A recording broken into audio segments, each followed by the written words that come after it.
Muy bien, chicos, buenas noches. Vamos a iniciar. Me van a ayudar con proyectar las diapositivas. Un momento, no lo veo. Sí, un ratito.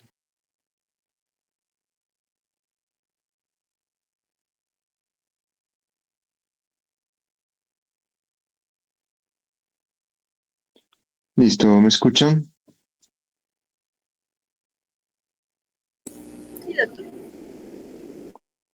Entonces vamos a iniciar. Van a ayudar con el avance de la diapositiva. La siguiente, por favor.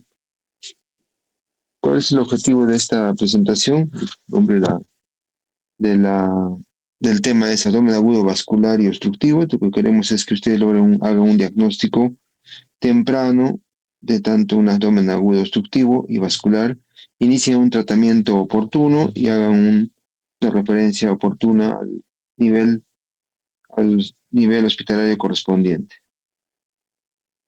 previa estabilización del paciente. La siguiente. Este es el escenario en que van a enfrentarse ante un abdomen obstructivo vascular, un abdomen distendido, y el reto es hacer un diagnóstico precoz de tal manera que se pueda tener un paciente con un daño mínimo, es decir, un daño reversible, como en la segunda imagen, y que no sea un diagnóstico tardío donde ya haya un daño irreversible, como en la tercera imagen, donde ya pueden ver necrosis intestinal. Entonces, en el abdomen agudo obstructivo y vascular, entre más diagnóstico, obviamente más precoz va a ser el tratamiento y se va a evitar abordar casos avanzados como casos de una necrosis intestinal, en cuyo caso tanto la morbilidad como la mortalidad es mucho mayor. Siguiente. Bueno, la definición de hilio es la ausencia de la proporción del tránsito normal del contenido intestinal. Hay varias causas. La clasificación eh, que se menciona acá hay un hilo mecánico, un hilo paralítico. El hilo mecánico es todo lo que nosotros llamamos obstrucción intestinal, y el hilo paralítico es lo que puede ser de dos tipos: el adinámico y el espástico. En el hilo mecánico u obstrucción intestinal propiamente dicha tenemos una causa extraluminal, causas parietales, causas intraluminales.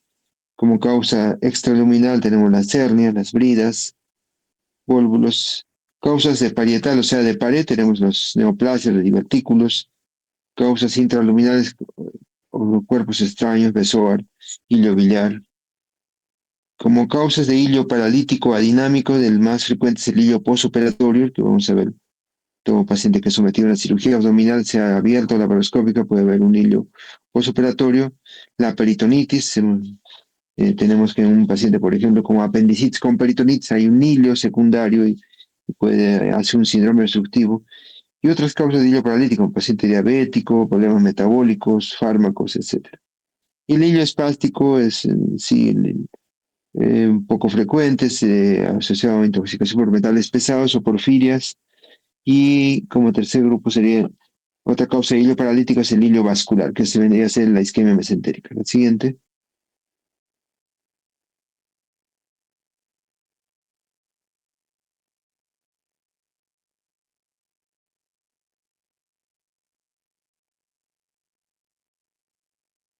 Un momento, no, se perdió la presentación. Ya.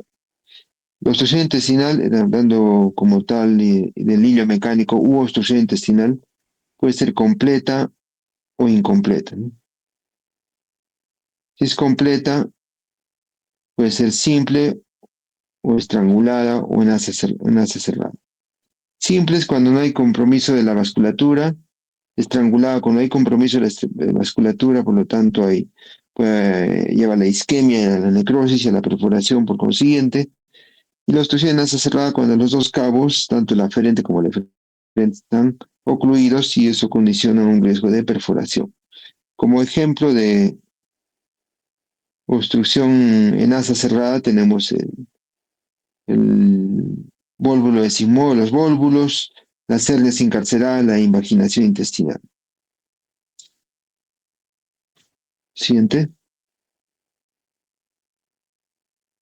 Que es una obstrucción incompleta, también llamada subaguda o crónica. Es un cuadro que no es causa de abdomen agudo y causa dolores abdominales frecuentes postprandiales tipo cólico, asociado a distensiones abdominales, el cual se resuelve en forma con tratamiento médico, sin necesidad de un tratamiento quirúrgico. Son episodios asociados a veces a episodios diarreicos o alternados con episodios obstructivos. Siguiente. Un hilo paralítico es una distensión intestinal o lentificación del pasaje de lo ingerido en ausencia de una causa demostrable. Este hilo puede ser de un segmento del intestino, puede ser de todo el intestino. Si es un segmento del intestino, puede ser un hilo, por ejemplo, una asa centinela en una pancreatitis. Cuando es de todo el tracto gastrointestinal, es un hilo panintestinal. Acá en la imagen se puede ver lo característico es una distensión marcada de asas intestinales, puede ser delgadas o gruesas, marcada distensión, sin o muy pocos niveles hidroaéreos. Entonces, lo característico es la distensión intestinal, asas distendidas, delgadas y gruesas. Cuando este hilo es del colon, tenemos un síndrome también llamado síndrome Oil-Bie, que es un hilo segmentario del colon, o también llamado pseudoobstrucción intestinal. Siguiente. Hilo mecánico, entonces también llamado obstrucción intestinal como tal, ¿no? El 80% por asa delgada, el 20% por asa gruesa. Entre las causas más frecuentes de asa delgada, la primera causa tenemos las bridas y adherencias, segunda causa las hernias externas de pared abdominal y tercera causa las neoplasias. Estando como otras causas, hernias internas, invaginaciones, vólvulos, divertículo de Meckel, hilo biliar, bezoar, parásitos, entre otros. Y al último, las enfermedades inflamatorias intestinales. Entonces, en ese orden tenemos que hacer la sospecha diagnóstica en todo paciente que tenga una obstrucción de asa delgada. Siguiente. En obstrucciones de asa gruesa tenemos en causas no quirúrgicas que no requieren manejo quirúrgico como el fecaloma o impactación fecal, y las causas que sí requieren manejo quirúrgico como el vólvulo de simoides, el cáncer colorectal, siendo estas dos últimas las causas más frecuentes de obstrucción de asa gruesa. La frecuencia varía de acuerdo a la región. Si es zona de altura, altoandina, tenemos más prevalencia de vólvulo de simoides. Si es una zona que no se corresponde a zona de altura, ya sería la causa de la neoplasia colorectal como causa más frecuente. Otras causas tenemos vólvulos de ciego, vólvulos de transverso poco frecuentes, y verticulitis también causa de obstrucción, y algunos cuerpos extraños. Siguiente. Bridas y adherencias, que hemos dicho que la principal causa de obstrucción de asa delgada pueden ser congénitas. Hay pacientes que no han sido operados y hacen bridas y adherencias. Y la más frecuente es la que sea postquirúrgica, son las adquiridas o inflamatorias, o también llamadas postquirúrgicas. Se forman entre cualquier parte de la cavidad abdominal, entre el epíplon y el intestino, entre el intestino y la pared abdominal, etc. Estas bridas, como se pueden ver en la imagen, acodan las asas intestinales, se estrangulan las asas intestinales y causan obstrucción, puede ser completa y puede llegar a tener compromiso vascular. Siguiente.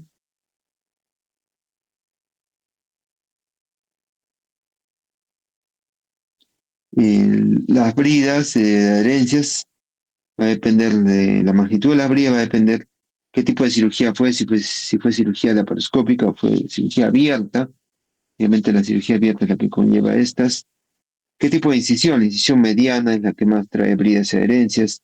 Y la causa de por qué fue operado. Si es un paciente que fue operado por peritonitis, obviamente las bridas y adherencias van a ser mucho mayores, ¿sí? Entre otras causas. La recurrencia es algo frecuente y es importante también saber que más del 50% de los casos mejora con tratamiento médico o se resuelve en forma espontánea, sin necesidad de tratamiento quirúrgico.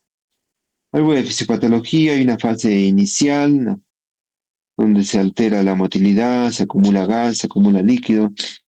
Hay una fase reaccional o de estado, donde se secuestran líquidos, hay asas edematizadas, pérdida de líquidos.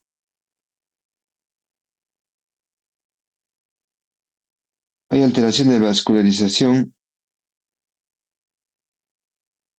Empieza la agresión bacteriana, la inflamación y la fase terminal, es decir, la causa por la cual el paciente puede llegar a la muerte, al óbito, es el shock hipóxico y el shock séptico.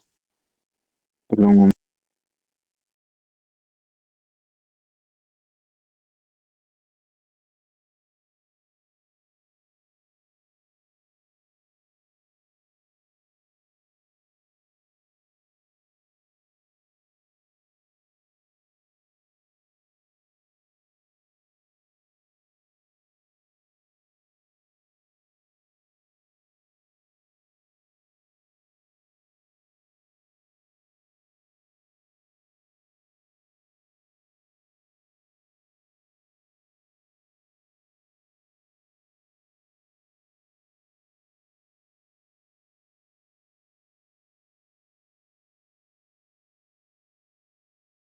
el micro está apagado.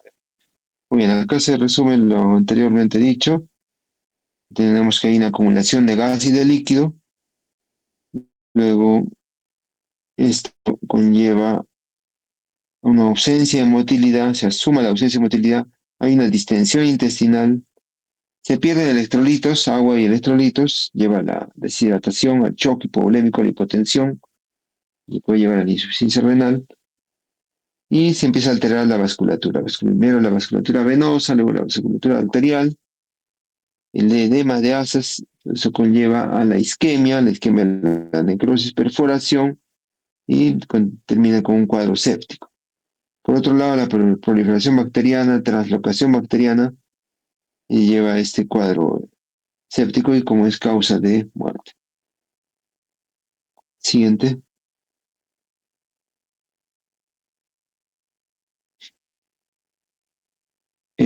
Hay diferencias si es una obstrucción proximal o es una obstrucción distal en relación al desequilibrio hidroelectrolítico. Si es una proximal hay una alcalosis metabólica, si es una distal hay una acidosis metabólica. Siguiente. ¿Cómo es el cuadro clínico? Hay que reconocer el síndrome obstructivo. Entonces, es un abdomen distendido. Entonces, ¿qué es el síndrome obstructivo? Es lo siguiente, es el dolor abdominal, el vómito, náuseas y vómitos, la distensión abdominal y la ausencia de defecación y de flatos. La magnitud de cada uno de estos síntomas o signos, el orden de presentación de estos, va a depender del nivel de la obstrucción. Si es una obstrucción alta, el vómito es más frecuente que si es una obstrucción baja. En una obstrucción alta, poca distensión y más vómitos. Siguiente, esta es la imagen. Una obstrucción media, signos, síntomas mixtos, vomita y distendido también a la vez, y hay niveles. Siguiente.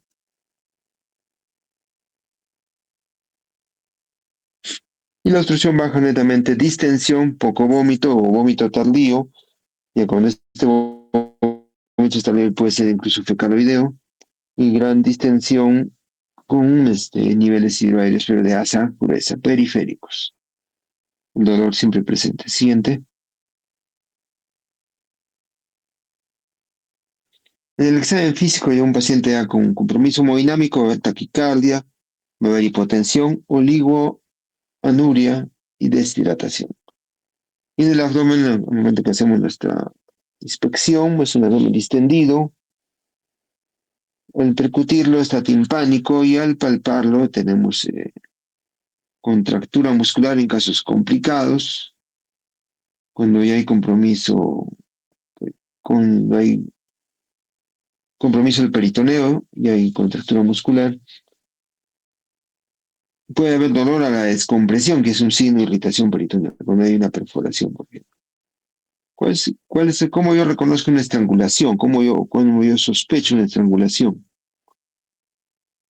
Sospecho cuando el paciente tiene fiebre, taquicardia, leucocitosis, cuando el dolor cambia de ser tipo cólico a ser dolor tipo continuo, cuando no tiene ríos hidroaéreos y cuando aparecen signos peritoneales como la contractura muscular y el signo del rebote o signo de rebote positivo. Siguiente. En esos casos sospechar de compromiso vascular. El tacto rectal, que hay en el tacto rectal, es obligatorio, parte del examen físico de todo paciente obstruido, se hace el tacto rectal y en busca de causas de una obstrucción baja, fecalomas, tumores, invaginaciones, masas inflamatorias, etcétera. Siguiente. En el laboratorio solicitamos todo lo que es nuestro exámenes preoperatorios. Importante, lo que sí va a haber cambios es en el hemograma, en la creatinina por la deshidratación, los electrolitos, va a haber alteración hidroelectrolítica y se solicita amilasa, lactato y deshidrogenasa láctica porque son marcadores de isquemia.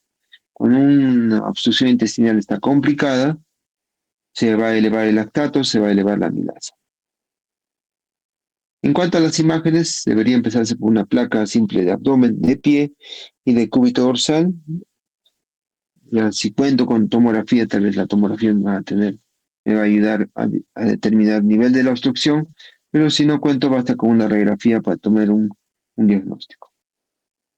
Importante identificar los niveles hidroaéreos y otras imágenes y otros signos radiológicos. Pila de monedas tiene un signo radiológico de una obstrucción de asa delgada. Siguiente.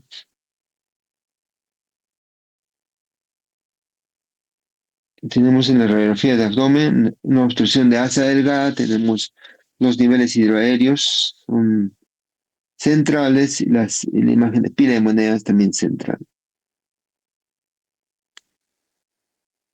Y no hay aire en el colon. Siguiente. Una obstrucción de asa gruesa, los niveles hidroaéreos son periféricos de asa gruesa, se va a ver las austras y una distribución periférica. Siguiente. Algunos casos poco frecuentes, válvulo de ciego, no hay una imagen típica radiológica, pero también está descrito. Pólvulo gástrico, poco frecuente. Siguiente. El hilio biliar, la tríada de Rigle. Aerobilia, asas distendidas con niveles hidroaéreos y el cálculo en el cuadrante inferior derecho. Siguiente. Entonces, en una obstrucción de asa gruesa, si es completa y tiene una válvula ileocecal competente, consideras una urgencia quirúrgica, porque el colon, dado que tiene un segmento corto, metro y medio, y tiene unas paredes delgadas o más frágiles a nivel del ciego, este tiene más riesgo de perforarse.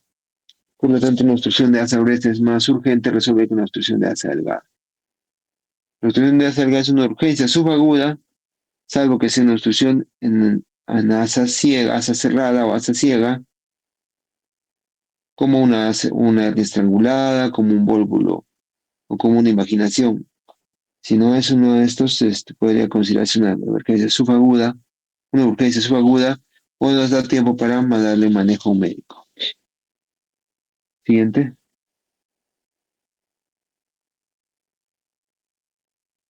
Hay estudios contrastados que se solicitan, no tanto de emergencia, tal vez el paciente ya estable o con obstrucciones parciales, incompletas, se puede solicitar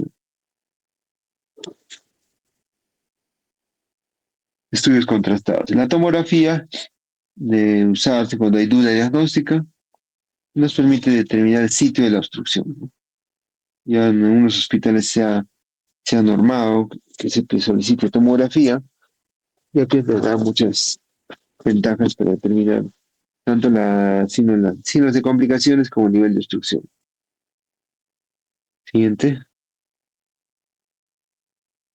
Imágenes tomográficas, la distensión de asas, edema de asas. Siguiente.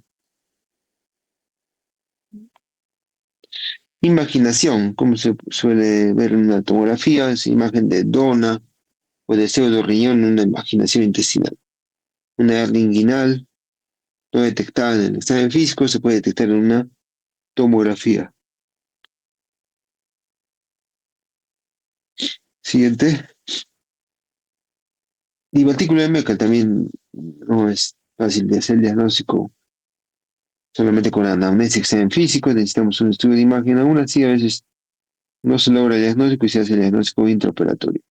Hilio biliar, hemos mencionado la tríada de Wrigley, acá se puede ver el cálculo del cuadrante inferior derecho o a nivel de la válvula iliocecal. Siguiente. Pues el diagnóstico, bueno, se habla de la ecografía, está descrito en la teoría, pero no se usa, que no es parte de nuestro protocolo de diagnóstico. Sí tiene una utilidad para determinar el diámetro del ácido intestinal. Cuando sospecho de la estrangulación, nuevamente repito, cuando hay leucocitosis, fiebre, dolor continuo, signos peritoneales, elevación de amilasa y lactato, líquido libre en la cavidad, algún en estudio de ecodoppler, si es factible hacerlo, nos puede ayudar al diagnóstico de isquemia, y el dolor continuo, signos de peritonitis y el neumoperitoneo, ¿no? Siguiente. Entonces, cuando estamos frente a una obstrucción intestinal, ¿cuál es el objetivo de la evaluación? Tenemos cuatro objetivos.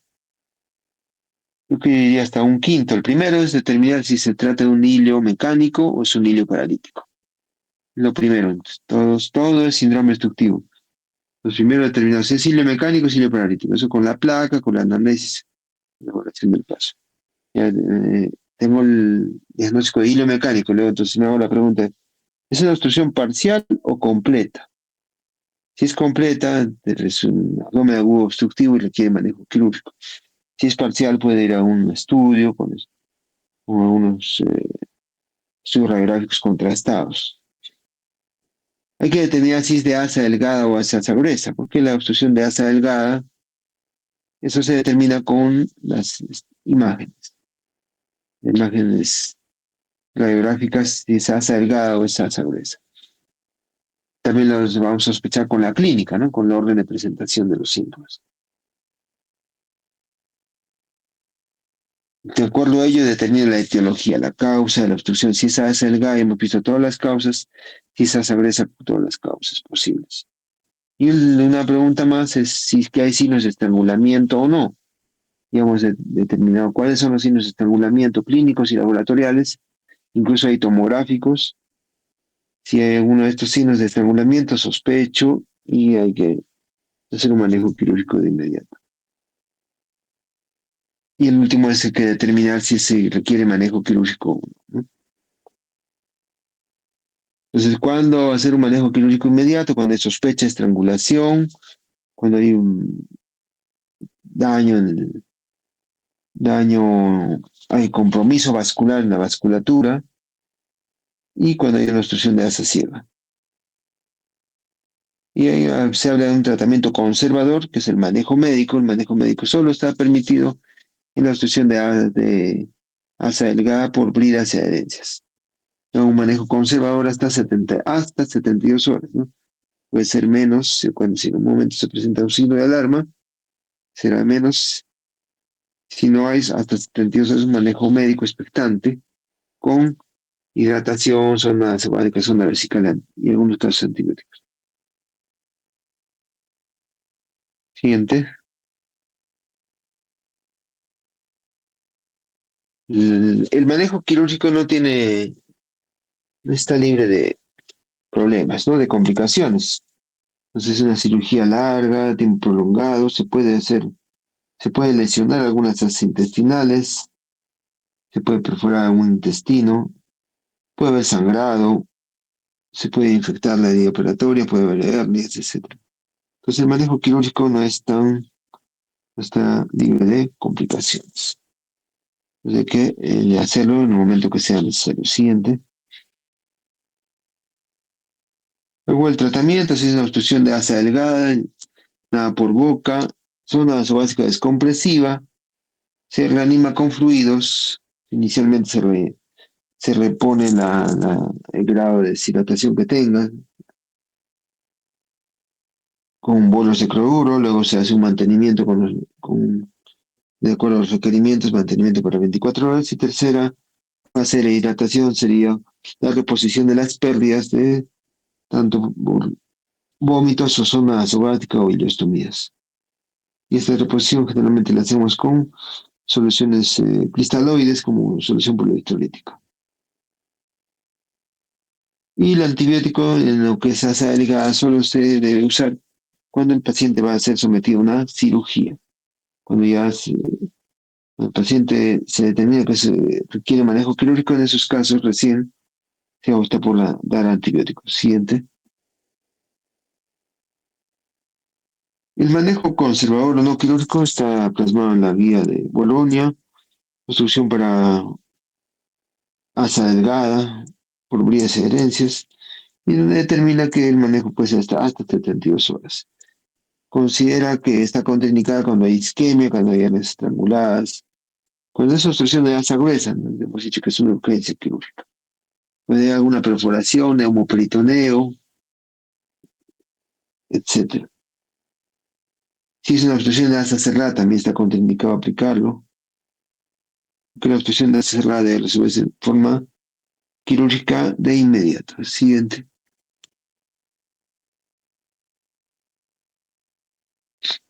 Entonces, ¿cuál es el objetivo del manejo quirúrgico? Es aliviar la obstrucción.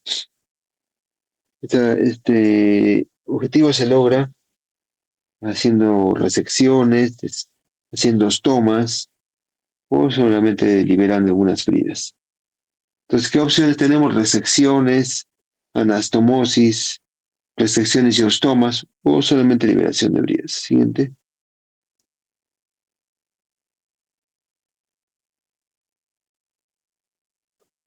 Algunas imágenes acá, por ejemplo, un besoar de una asa delgada, es extraído. Siguiente.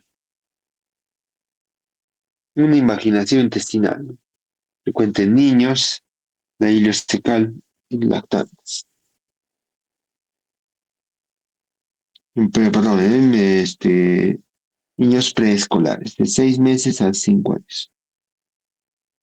Hay una asa necrosada, una hernia inguinal. Siguiente. Un hilo biliar, de forma como se extrae el cálculo en una asa delgada. Y las adherencias. Siguiente.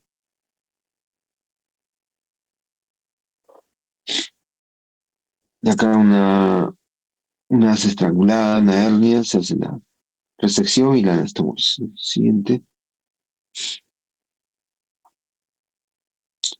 Casos recurrentes, casos un poco frecuentes y para discutirlos. Hay una técnica llamada técnica de Noble para casos recurrentes.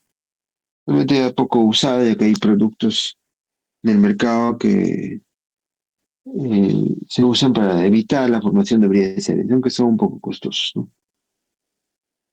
Y poco controversia en el manejo de la obstrucción por radiación, por radioterapia y la obstrucción en caso de neoplasia, ¿no? Siguiente.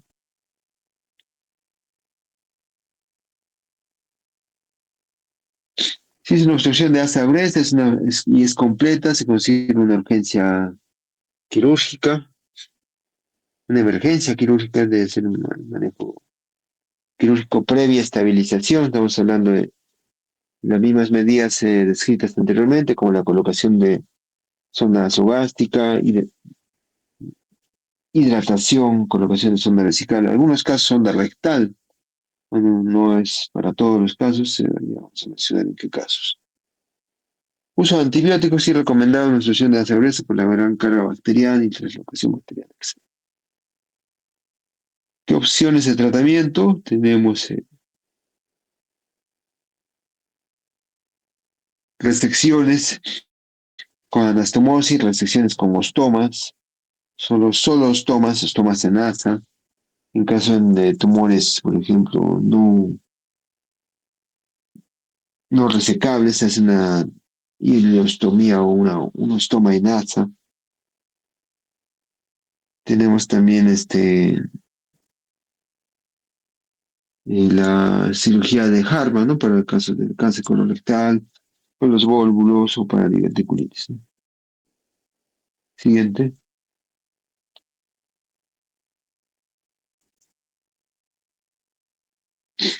Acá tenemos un vólvulo de sigmoides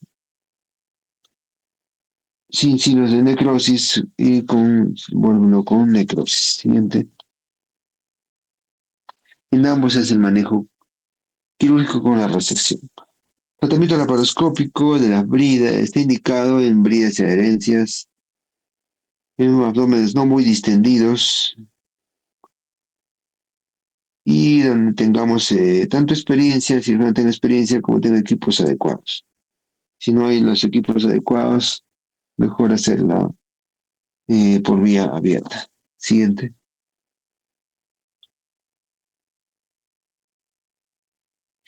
El hilo funcional, como mencionamos, es parte de la evolución del posoperatorio. El hilo posoperatorio es fisiológico al comienzo y se convierte patológico cuando se prolonga más de los días esperados, ¿no? Igualmente se trata con sonda nasogástrica, alguna vez se tiene que usar prokinéticos. Siguiente. Algo del abdomen agudo vascular, isquemia mesentérica aguda, también llamada. Siguiente.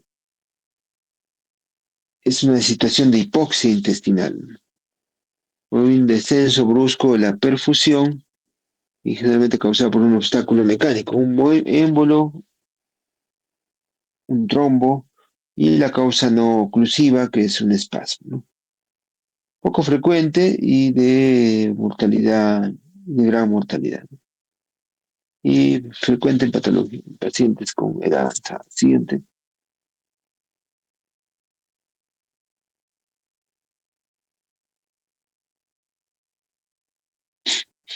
Causas, cuatro importantes: embolia arterial, trombosis venosa e isquemia no oclusiva. Siguiente.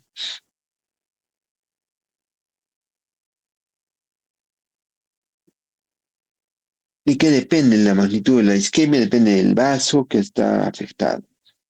Depende del nivel de la obstrucción, sea por émbolo o por trombo, de eso va a depender. Algunos factores característicos para cada tipo de isquemia. Por ejemplo, la embolia arterial, lo más característico es la causa cardíaca, la fibrilación auricular, es decir, las arritmias o patologías de cámara cardíaca, ¿no? Y en la trombosis arterial tenemos frecuencia de la edad avanzada y el paciente con síndrome metabólico, es decir, diabético, hipertenso, obeso, con dislipidemia. En la isquemia mesentérica no oclusiva es el paciente que está en shock séptico, shock cardiogénico, shock hipovolémico, donde hay una demanda del uso de aminas, sea noradrenalina, dopamina, y eso conlleva una isquemia o necrosis intestinal. Y la causa trombótica de la vena mesentérica, hablamos de algunas causas infecciosas, como la pileflebitis, o pacientes con discrocias sanguíneas como las vasculitis. Siguiente. La fisiopatología entonces depende del nivel de la obstrucción. Recordad que son tres afluentes de la circulación mesentérica. Tengo la mesentérica superior, la mesentérica inferior y el tronco celíaco. Depende de qué nivel está obstruido, Nos va a determinar la extensión de la necrosis. Siguiente.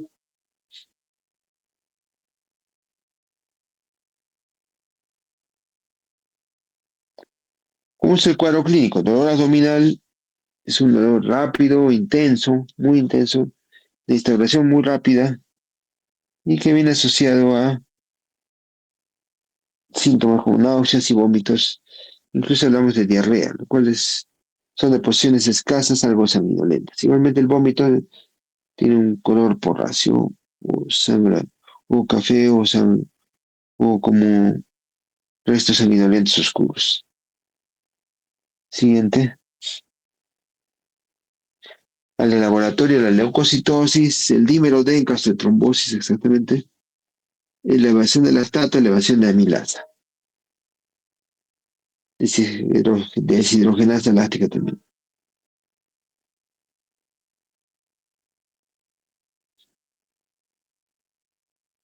Entonces, el diagnóstico se hace la sospecha, de acuerdo a los antecedentes del paciente. Un caso típico sería un paciente adulto mayor con fibrilación auricular no controlada o sin tratamiento adecuado, que hace un cuadro de dolor abdominal muy intenso, que rápidamente progresa con descompensación hemodinámica y en el cual hacemos el laboratorio, tenemos leucocitosis, amilasa elevada y lactato elevado. En esos casos estaríamos frente a una isquemia mesentérica.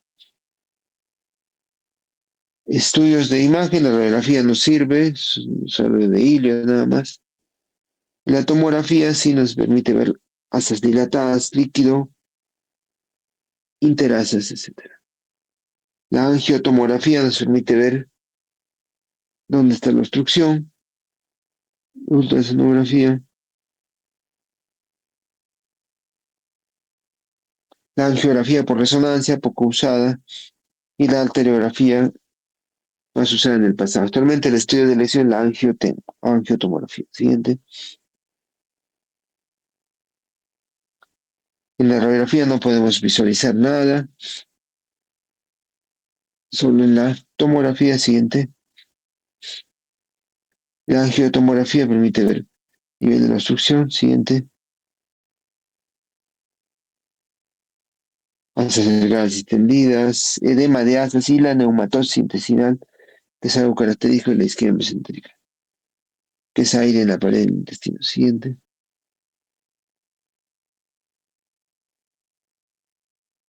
Unas imágenes de arteriografía. Siguiente. Pues, ¿cómo se hace el manejo? Son medidas generales, similar al caso de obstrucción intestinal. Se reanima con líquidos, con forma agresiva, con cristaloides. Se corrige el desequilibrio hidroelectrolítico. Se da antibióticos de amplio espectro desde el comienzo. La colocación de vía, zona nasogástrica, zona vesical.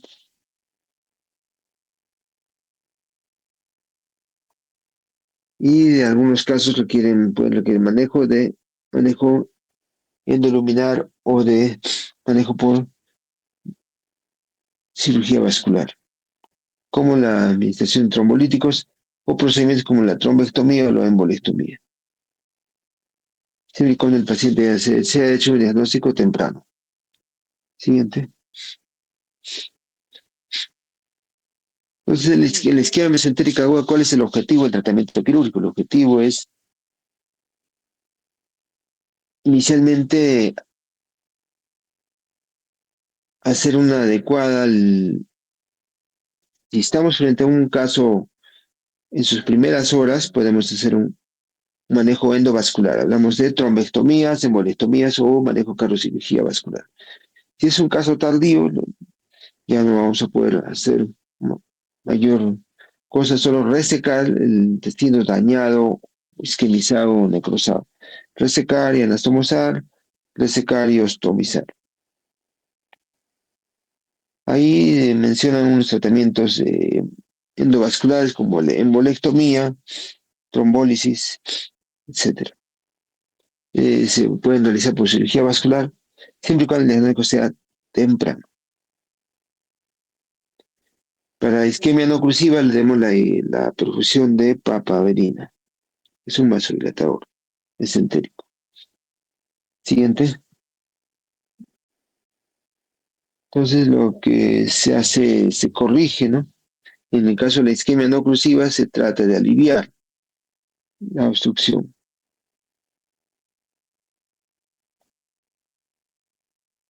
con la perfusión de papaverina, que es un vasodilatador esentérico. Siguiente.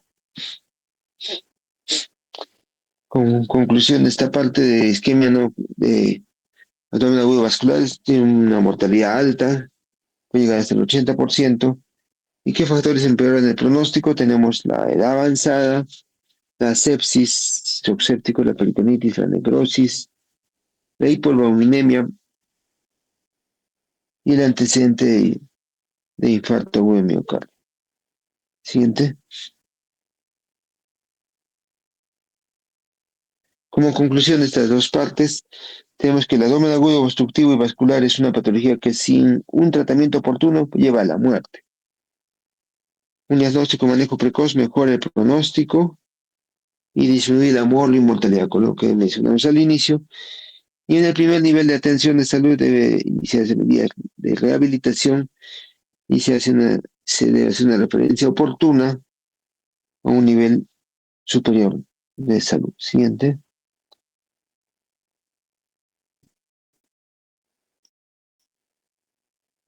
Un caso clínico.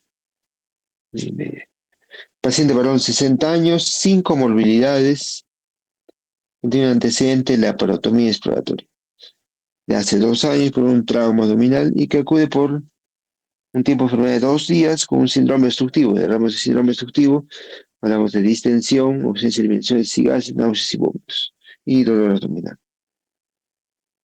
El dolor es continuo desde hoy. Inicialmente era tipo cólico, actualmente es continuo. Y presenta además fiebre. ¿Cuáles serían mis diagnósticos?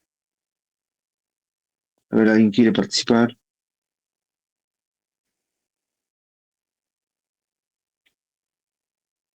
Obstrucción por vía excelente. ¿Complicada o no complicada?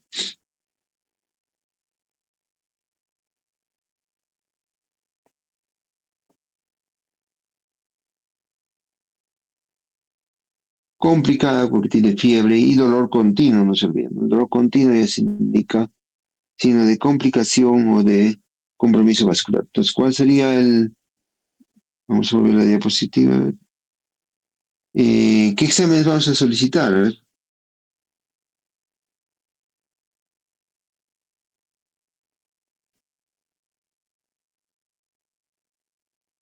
Nuestro prequirúrgico, preoperatorio. Todo lo que pedimos a un paciente que se va a operar, lo pedimos.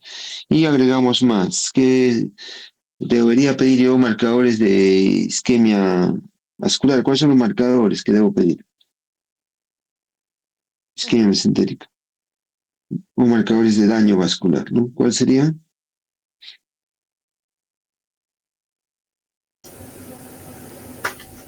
Lactato.